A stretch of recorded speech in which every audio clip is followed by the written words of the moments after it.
Jailton Almeida, c'est le nouveau monstre de l'UFC et il y en a beaucoup qui commencent à dire que c'est peut-être celui qui va suivre Daniel Cormier et Randy Couture dans le sens double champion light heavyweight et heavyweight. Depuis qu'il est arrivé à l'UFC, de toute façon, c'est bien simple, personne n'a été en mesure de l'arrêter. Il fait des Khabib à tout le monde ou des Khamzat, peut-être plus proche de Khamzat. Il arrive, il met le gars au sol et une question de minutes avant qu'il ne l'étrangle ou qu'il le termine en drum and pound et personne ne peut rien faire. On va voir ça avec El Maestro from Palavas Les Flow, avec les squelettes des élèves qui n'ont pas respecté les consignes derrière. Clément Marcoux, il va falloir qu'on sache tout sur ce monstre qu'est Jailton Almeida. Si t'es chaud, je lance le générique et on y va. Soit.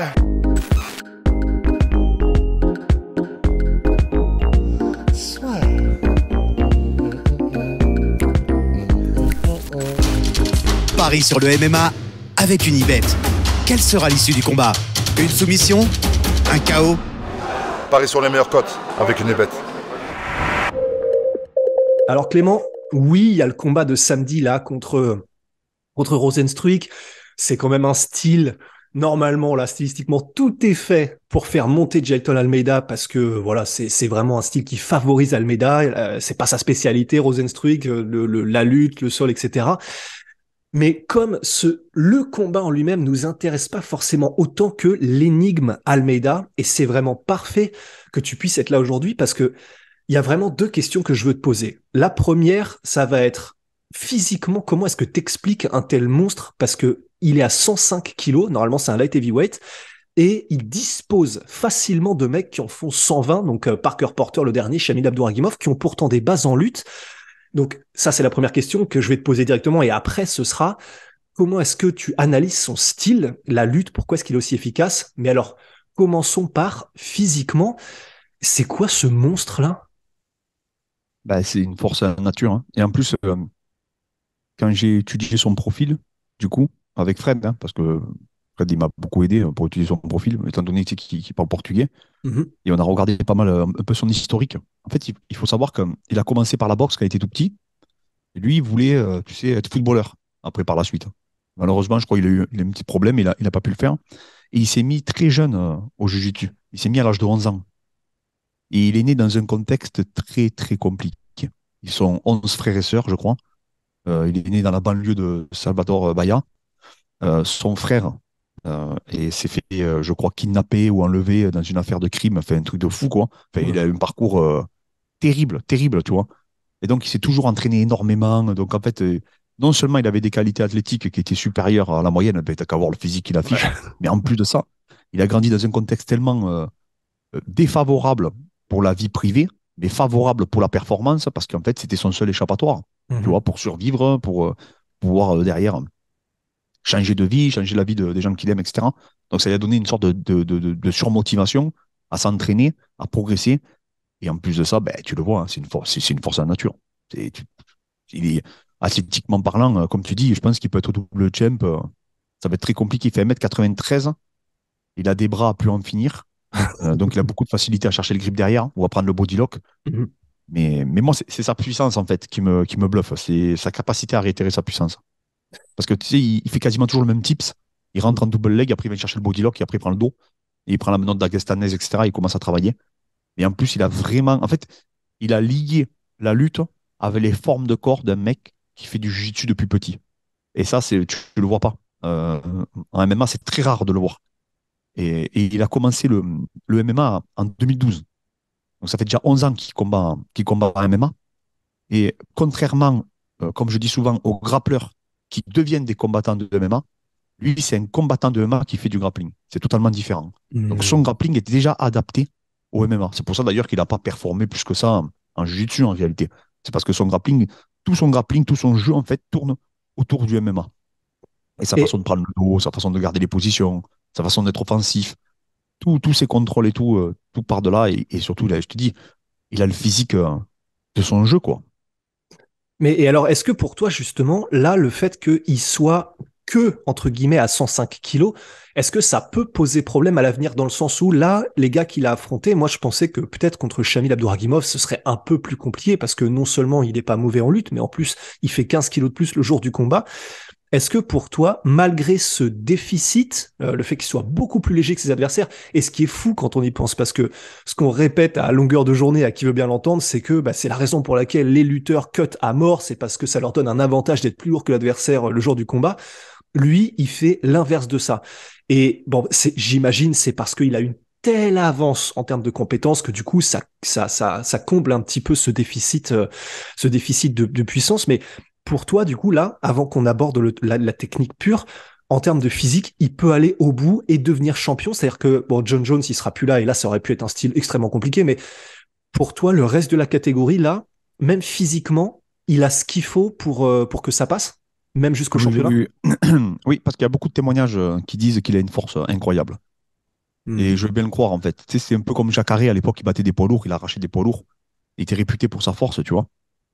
Et en fait, lui, apparemment, il a une grippe. Tu le vois parce qu'à un moment donné, il est contre porteur et il est contre la cage. On reviendra sur ses tips, sa façon de rentrer et tout, mais il est contre la cage et porteur commence à bien se positionner. Il arrive à rentrer, il me semble, double escrime. Et donc, tu te dis, bon, ben, c'est peut-être fini, quoi. Parce qu'il est porteur, pour le coup, il est petit et il est très lourd. Ouais. Et donc, il a le physique pour pouvoir défendre. Et en plus, il a fait pas mal de luttes, tu vois. Et en fait, il arrache, mais alors qu'une facilité, tu te dis, bah ouais, mais c'est comme ça, en fait. Le mec, que tu fasses, je sais pas moi, 120 kilos ou que tu en fasses 105, tu as l'impression que ça ne lui pose pas de problème, tu vois. Il te Ouais. lève. Et en plus, tu sais, il a des détails, en fait, dans ses projections, il génère une puissance, des fois, tu vois, c'est quand il va passer autour, qu'il va chercher le body lock, surtout sur le body lock. Il y a- les mecs, ils volent, quoi. Tu vois, tu as l'impression que c'est même pas des, tu vois, c'est même pas dans l'économie. C'est même pas des mouvements de hanche, etc. C'est-à-dire qu'il arrache les mecs, il les claque par terre, et à partir de là, il commence à travailler. Et tu as l'impression que et il a grandi à travers cette discipline, hein. Il faut comprendre que lui, pour le coup, il a grandi. Toutes ses compétences motrices se sont élevées et ont évolué avec les sports de préhension. Donc, il a fait ça toute sa vie, de passer des gardes, de stabiliser un individu, de chercher la soumission. Donc, on a l'impression que ça ne lui coûte pas. Hmm. Et on sait que quand tu es lourd, c'est l'enfer quand tu es sur le dos. Plus tu es lourd, plus ça va être compliqué pour toi de te remettre à quatre pattes, etc. C'est pour ça que Velasquez avait d'ailleurs un avantage assez significatif sur ses adversaires, hein, parce que étant donné qu'il était ultra actif au sol, c'était très compliqué de pouvoir te relever, de scrambler, etc. C'est pas comme les catégories inférieures. Donc, ouais, moi, je pense qu'il peut aller au bout. Et peut-être même qu'il pourra aller au bout plus facilement en poids lourd que peut-être qu'à 93 où les mecs sont peut-être un peu plus mobiles. Ouais, ouais, ouais. Bah, et c'est vrai qu'à la limite, là, la seule peut-être petite anicroche qu'on pourrait entrevoir, c'est le fait qu'il a un petit peu fatigué contre Abdouragimov, mais sauf qu'il a un petit peu fatigué, mais il crève tellement encore plus son adversaire que du coup, bah oui, il est un peu fatigué, mais c'est comme si ça s'annulait entre guillemets. Et alors là, maintenant, pour aller du point de vue de la technique, moi, le seul truc que je vois, parce que effectivement, c'est un truc que fait beaucoup Ramzat aussi, c'est sur ses entrées, t'en as parlé. C'est tellement simple, mais tellement classique. Soit de toute façon, il plonge dans les jambes et de toute manière, ça marche quoi qu'il arrive. Soit il fait donc la Ramzat, c'est-à-dire qu'en fait, il bombarde en front kick ou en tips, donc ce qui fait que ça fait relever, ça fait se dresser son adversaire. Et donc, ça donne un petit peu d'avance, une demi-seconde d'avance, puisque du coup, la personne devra se rebaisser pour aller chercher et défendre en takedown. Et donc, boum, gros front kick, et juste après, il plonge dans les jambes. Il le fait quasiment contre tout le monde. Personne n'arrive à l'arrêter. Et une fois qu'il a chopé, une fois qu'il a mis la main sur son adversaire, c'est terminé. Est-ce que du coup, tu peux un peu expliquer, effectivement, tu as parlé déjà de ses spécificités physiques, il a des bras longs, il est extrêmement fort physiquement. Est-ce que tu peux expliquer un peu aux gens, du coup, ce qui fait qu'il est aussi en avance sur tout le monde techniquement? Mais déjà, il fait toujours le même type, ça. Front kick, jambe arrière, après il rentre en double leg. C'est sa Ouais. spécialité. Parce qu'il te fait monter la. Tu es obligé de monter les mains. Parce que pour le coup, le front kick, il le met vraiment pour de vrai. C'est-à-dire Ouais, que si tu montes pas les mains, tu le prends, tu peux dormir. Il faut être vigilant quand même. Parce il s'engage, il s'en fout, en fait, ouais. de tomber. Donc, il engage à 100%. Et à partir du moment où tu as monté les mains, il part. Il est quand même très rapide pour partir dans les jambes. Il s'en fout. Lui, ce qu'il veut, c'est juste avoir le contact. À partir du moment où il a le contact, il veut chercher le body lock et passer dans le dos. C'est sa priorité. Il a exactement le même cheminement pratiquement que Sterling. À un peu moins de détails, tu vois. Parce qu'il rentre pas là, il rentre pas sa jambe gauche à l'intérieur pour te déséquilibrer. Sa puissance suffit. Et comme ils sont moins mobiles quand même dans sa catégorie, sa Ouais. puissance suffit à te déséquilibrer directement et te ramener ou avec le body lock, en partant vers l'extérieur, ou en venant fixer contre la cage et en te ramenant avec un double leg classique. Mais le travail là où il devient intéressant, c'est qu'immédiatement, il se positionne toujours avec la menotte dagestanaise. Il vient toujours contrôler un poignet. Dès qu'il a contrôlé son poignet, il met beaucoup de temps à mettre les crochets. Il fait semblant de te créer une alerte pour mettre les crochets. Donc en fait, toi, mais comme tu défends les crochets, c'est très difficile pour toi de te relever. Parce qu'il faut choisir, hein. Tu peux pas te mettre les deux mains au sol parce qu'il va mettre les deux crochets. Donc tu es obligé quand même de fermer ton coude. Mais donc du coup, tu n'es que sur un appui. Mais l'appui sur lequel tu es, il vient le récupérer lui avec sa main. Donc il te remet sur l'épaule. Et donc en fait, il fait que jouer sur ça jusqu'au moment Mmh. donné où tu vas te renverser pour te mettre en demi-garde, essayer de recomposer et après re-amorcer un scramble ou malheureusement donner ton dos ou essayer de te relever. Et je suis assez. Moi, ce qui me bluffe, c'est qu'en fait, il fait des trucs tellement simples, mais il doit avoir des telles formes de corps pour que les mecs n'arrivent pas à s'en sortir. C'est que, comme je te dis, il a des sensations, il est ultra stable sur ses. Il fait le. Tu le vois à son visage, il est toujours un peu dans un faux rythme, tu vois. Il se précipite pas. Il est tout le temps. Il est à la fois agressif, méthodique, systémique. Il croit en son système, tu vois. Et il fait que ça, tu vois. C'est ça. Et on voit qu'il s'est inspiré du jeu de Rabib, il s'est inspiré vraiment de tout ce qu'il a pu trouver, de Damien Maia aussi, hein, parce que sur son single leg, il y a beaucoup de similitudes avec Damien Maia. Et en fait, tu vois, il a pris des passages de garde à la Damien Maia, des contrôles à la Rabib, et lui, en fait, il a fait un mix de tout, parce qu'il est issu du sol. Donc, c'est là où c'est assez bluffant, en fait, ce qu'il arrive à réaliser. Et tout son cheminement, même la façon dont il prend la montée, etc. Tu vas voir qu'il va frapper, par exemple, toujours du bras gauche pour pousser le genou et prendre la montée. Fait, tu vois, il a tout un cheminement qui fait que c'est très compliqué à défendre. Parce que tu sais pas réellement si il frappe pour Mmh. passer la garde, tu sais pas si réellement il frappe pour venir chercher un bras-tête, un dars ou peu importe, ou s'il frappe pour que tu donnes ton dos. En fait, il t'en plein de pièges à ses adversaires parce que je pense qu'il peut te soumettre de n'importe quelle position, étant donné qu'il a fait ça depuis son plus jeune âge. Et c'est ça, c'est sa plus grande force selon moi. C'est ça, hein, c'est que vraiment il arrive à. D'ailleurs, il faudrait que je vérifie. Tu vois, il a 11 soumissions, il a des KO, TKO, et en fait, tu t'aperçois que tous les KO, TKO qu'il fait, c'est au sol, hein, Ouais. tu vois. Est-ce Il que a beaucoup pour. de soumissions, mais tu vois, il a des armes triangle choc, Mmh. ouais, il a beaucoup de. Ouais, il a la prise du dos, hein. Prise du dos. Ah ouais, là, il a quasiment que ça, quoi. Il soumet tout le monde du dos. Non, non, il est Mais, compliqué, hein. Il est mais est-ce compliqué. que, est-ce que pour toi, quelqu'un, là, déjà, premièrement, est-ce que tu as déjà vu un gars comme ça dans les catégories light heavyweight ou heavyweight? Dans les catégories, non, pas. J'ai beau réfléchir, Ben, après, tu as un poids lourd, fait, t'as Bouchécha qui est un peu dans ce profil-là, tu vois, qui a un gros Ouais, double leg et qu'après il ouais. travaille, et avec un profil différent, moins sur les contrôles, plus vraiment, il est très fort, en fait, il est très agile, Bouchécha, pour son gabarit. Mais un qui avait vraiment, je trouve, beaucoup de similitudes avec lui, mais qui a perdu son jeu après, par la suite, c'est Jacare. Il me fait beaucoup Hmm. penser à Jacare à ses débuts, où il projetait ses adversaires, il était tout en puissance, beaucoup de gros contrôle et tout. De grosses formes de corps, mais après, derrière, il a perdu. Il a vu qu'il frappait fort et après, derrière, il s'est focalisé beaucoup sur la boxe. Donc, Mhm. son jeu en Ouais, a. on a pâti un peu, ouais. Et c'est ça le gros problème, souvent, c'est que quand tu t'améliores, ben, on pense à Kron Gracie, à des Ramos et tout, qui n'ont pas réussi, Rodolfo Vieira, qui n'ont pas réussi à transférer réellement leur niveau au sol par rapport à ce qu'ils pouvaient produire en grappling. Mais encore une fois, pourquoi? Parce que c'est des grappleurs qui, à la fin, se sont mis au MMA. Ouais. Alors que lui, c'est l'inverse. Ça, c'est un mec qui, bien sûr, qu'il a commencé par le sol, mais très jeune, déjà, il combattait en MMA. Parce que je crois qu'il devait avoir une vingtaine d'années qu'elle a fait son tout premier combat en pro. Et tu vois, si je vois c'est le 29 septembre 2012. Donc, c'était il y a 11 ans. Et il a 31 ans. Donc, à 20 ans, il a fait son premier match. Et bah, dernière question, maintenant qu'on a dressé un peu le profil de Almeida, je vais aller regarder là les rankings de l'UFC, mais là, qui est-ce que tu verrais en poids lourd? Moi, je vois bah, évidemment Curtis Blades si jamais ils combattent, Thomas Pinal, mais sinon, qui est-ce que, là, du top 10, qui est-ce que tu vois arrêter Jelton? Bah, après, il va falloir voir quand même contre les vrais poids lourds ce que ça va donner. Parce qu'on C'est ce l'a que vu, j'ai. Parce que certes, même un mec contre. comme Volkov, déjà, ça peut être relou. Ouais. Ouais, tu vois, il y a quand même des mecs qui peuvent vraiment l'embêter. Parce que là, je te parle d'une dimension physique. Mais bon, porteur, etc. C'est pas non plus. Tu vois, celui qui s'entraîne à la K aussi, celui-là que tu as dit juste avant. Je me rappelle plus de son nom, Chamil, c'est ça? Ouais, Abdouragimov, ouais. Ouais, tu vois que c'est pas non plus le top de la catégorie.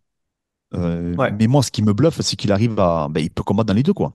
Et aussi, il faut quand même se dire une chose, c'est que sur 18 victoires, il a 18 finishes. Et Ouais. jamais les décisions pour l'instant. Ouais. Ça aussi, c'est. Et les deux défaites qu'il a, ben, tu vois, la dernière, c'est contre Bruno Assis, c'était il y a 5 ans, quoi. Ouais. Là, c'était au shoot au Brésil, et c'est la décision. Donc, non, non, il est très compliqué. Moi, je pense que c'est le rythme qui pourrait les perturber. Après, c'est sûr qu'il y a des mauvais match-ups, hein. Il y a des mauvais match-ups, tu vois, on pense à Curtis Blade, on pense à Spinal, il a une bonne garde. Est-ce qu'il Ouais. a la lutte pour défendre? Est-ce qu'il a le rythme? Et tu sais, il y a un truc qu'il faut comprendre, c'est que Almeida, il en a rien à foutre qu'Aspinal soit bon sur le dos. Parce que des mecs bons sur le dos, dans son petit club où il est là, parce qu'il n'est pas dans une grosse, pas dans un club connu, il en a plein des tueurs. Des mecs qui ont des gardes de malades. Tu vois, des mecs qui sont inconnus, mais c'est des ceintures noires depuis. Et lui, il Ouais. est habitué à ça. Il est habitué à des mecs qui prennent la demi-papillon, qui essaient de recomposer, etc. Ça leur fait pas peur. Tu vois, c'est pas des mecs qui ont l'appréhension du moment qu'ils ont fait tomber sur le dos, parce qu'ils font ça tous les jours. Ils s'entraînent, je sais pas combien de fois par jour, tu vois. Ouais. Fred, il me disait, je te dis, il revient de Rio, il disait, les mecs s'entraînent 3 fois par jour, tous les jours. C'est un truc de ouf. Il m'a dit, j'ai jamais vu ça de ma vie, ils dorment tous sur le tapis. Il m'a dit, c'est un truc de malade. Le club, il est inconnu. Ils avaient 5 combattants à l'UFC, 8 à la CA, 3 au PFL. Tu vois, c'est le club, d'ailleurs, où il y a c'est celui qui est décédé, là, de la RESP. Ouais. Colares. Ouais. Ouais, voilà. Ouais. Ce club-là, c'est l'équipe de David Ramos. Mhm. C'est l'Atos, David Ramos, mais à Rio. Et les mecs, ils ont je sais pas combien d'athlètes, tu les connais même pas. Ils s'entraînent comme des malades. Et en fait, quand tu arrives au sol avec eux, ils sont inconnus, mais ils sont super forts, quoi. Tu l'as bien vu, tu sais, avec celui qui a pris Mosvar, là. Ouais. Jean Ouais. Baptiste, c'était Lopez. un monstre Ouais. au sol, le mec. Tu sais, Grave. personne ne le connaissait pratiquement. Ouais. Il arrive, limite, presque il le bat. Enfin, tu vois, c'est. Donc, ce qui me fait dire, c'est qu'il n'en aura pas peur. Après, peut-être que la dimension physique, effectivement, quand il va arriver ben, contre un Sergueï ou tous ces combattants, même Cyril, hein, alors qu'ils sont vraiment athlétiques, c'est pas des porteurs, quoi.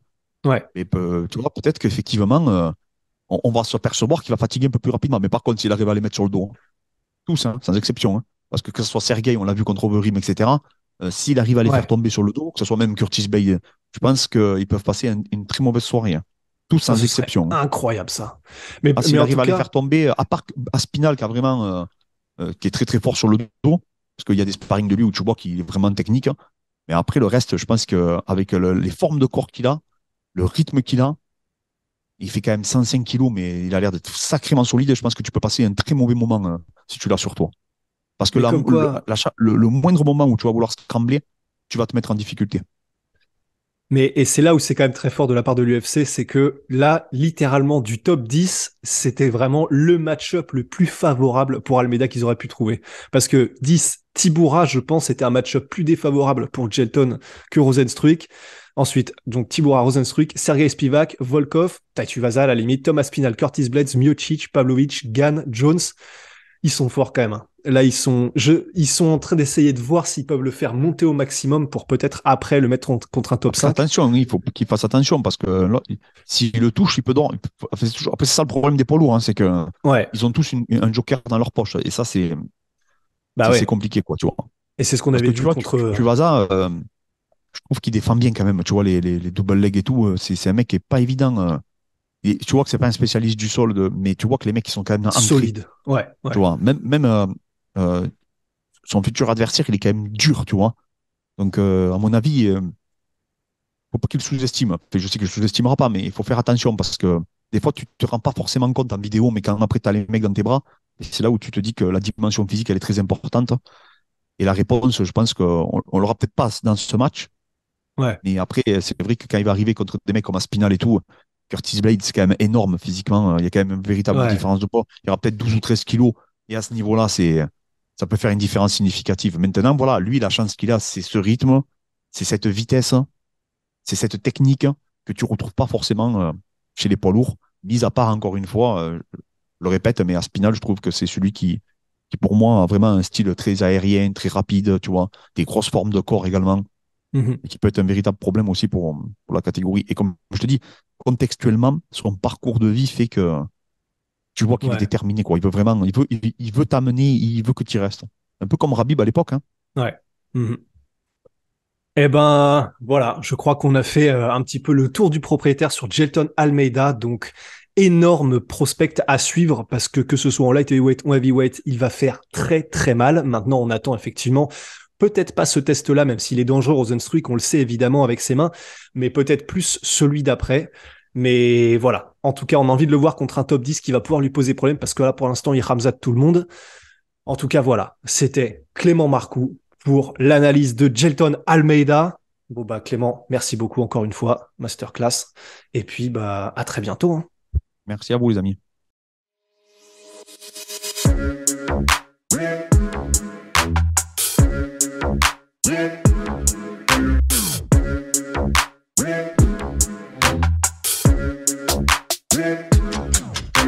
On pourrait trouver payé.